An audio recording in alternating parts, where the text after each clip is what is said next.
Hey everybody, and welcome back to another monthly market update.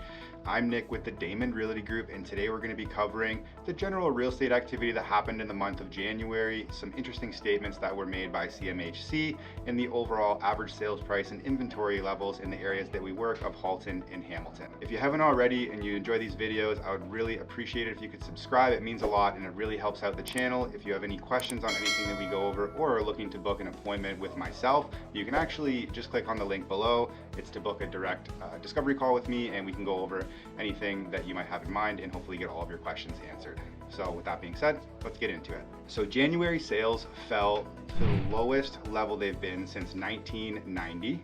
And what this means is that there's just still no inventory available. Actually, our inventory levels in January reflected that of the pre-pandemic. So this is definitely something that we're feeling the effect. Despite all the interest rate hikes that have happened, homes that are priced correctly are still getting a lot of attraction, and they're still being able to sell quickly, and in some cases in multiple offers.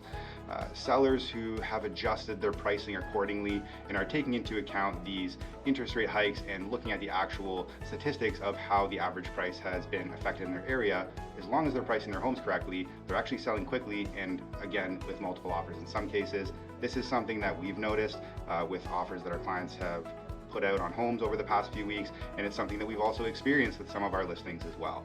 So homes are still selling, inventory is low, and sellers that are pricing their homes correctly are selling them quickly and in multiple offers. We also had CMHC making some really bold statements. They said, and I'm just going to quote it here, that housing prices won't drop much more.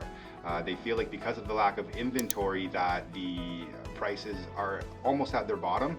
I feel like that's a pretty bold statement to make, and I just want to remind everybody that although they are making this claim or this statement, please take it as it is. These guys also announced that at the start of the pandemic that home prices would go down 17 to 22%, and they actually went in the opposite direction and went up 30 to 33% during the pandemic. So all it is a guess. Nobody has a crystal ball, but it is nice to see some of these larger bodies out there reinforcing that prices might not be dropping anymore.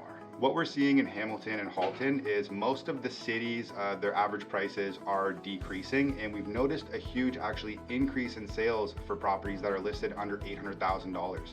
So what we're seeing is cities where their average home price is really high, for example, like Oakville, they actually came down about 5% in the month of January from where they were at in December.